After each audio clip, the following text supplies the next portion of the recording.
It's Tuesday morning and this week is already bananas. Oh my goodness. So I made a video for you when I was in New York City on Sunday.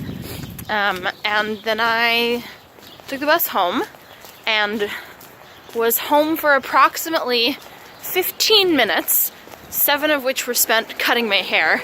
I just spent the whole weekend in New York City like unable to deal with my hair. I didn't like it, I didn't want it. Meh. So I cut my hair and then like immediately turned around and left and went to Torah school, where I taught them disagreements for the sake of heaven, which of course turned into a disagreement because Jews and 13-year-olds. And one of the kids was saying, I like this kid, he's gonna go to be an amazing camp counselor. He's just so funny. And so he was saying, like, there's a girl in his school, his mostly liberal school, who is homophobic and racist, and nobody wants to be friends with her because she says such yucky things. Nobody, like, he was like, it isn't worth having a disagreement with her for the sake of heaven. She's not gonna listen anyway. And like, nobody wants to associate with her, and so she feels attacked. And so he's talking about this, and then this other kid, think our brother, age 13, basically, like, you know, rolls into class with his headphones under his t-shirt with one earbud in and a like slouched beanie and a gold chain, sweatpants, like really deliberately nonchalant little human. And he's saying, well, you know, a lot of my friends are Trump supporters and I'm not going to stop being friends with them just because we disagree. I think it's possible to keep being friends. And like, you know, it doesn't affect me. Sure it doesn't, little white boy. And so like, you know, I'm not going to say anything to them unless they say something bad about someone that I'm friends with. But like, if they say something bad about someone I don't know, like I'm not going to, you know, but if they say something bad about someone that I'm friends with, I'll tell them that wasn't cool. I'll tell them it wasn't cool.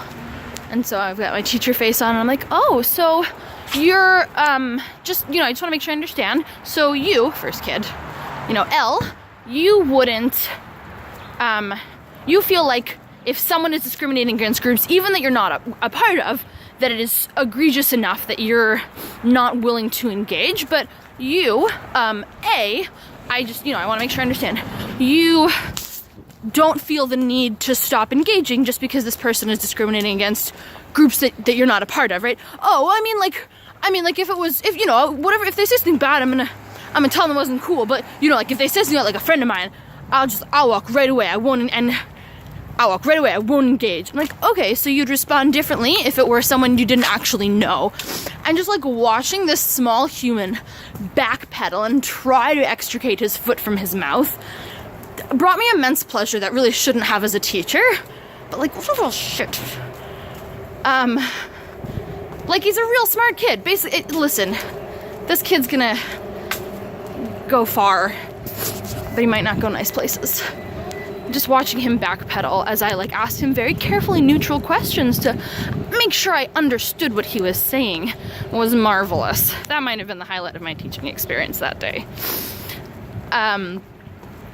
Then I went to my friend John's house. He is part of the Queer Jews, Havara, and he and I sat down and planned a waxing moon, like, spirituality ritual, because Kol Tzedek has new moon chanting, and you know, like, traditionally new moon chanting is a feminine thing, and apparently waxing moon,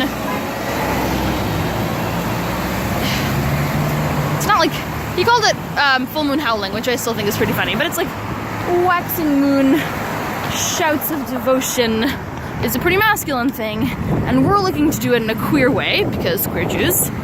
He just had these great ideas and was like, hey, are you interested in running this? And I said, oh yeah, but you're running it with me. Like, these are all your ideas. I'm just your co-leader. I'll do the logistical side and help you, like, and show you how to organize a well-paced ritual. But this is your party, honey. And then Ken and I went to Aksum and had delicious food. And that was my Sunday. Yesterday was family night. well, there were a number of errands. Work was bananas. I can't even. Work is just so slammed right now. And so then I swung by my friend Marissa's house to grab some lab coats for a photo shoot. And then I swung by CVS to grab Reese's meds. And then I went to Reese's house and gave them their meds, and they gave me some Beats. That's what we traded. And then I went home for family night, where we watched some Steven Universe. And I made vegoodles, you know, vegetable noodles. Well, I guess like they were scoodles. I made scoodles for dinner. I have this tool called a veggetti. It's literally called a veggetti, which is to make vegetable spaghetti.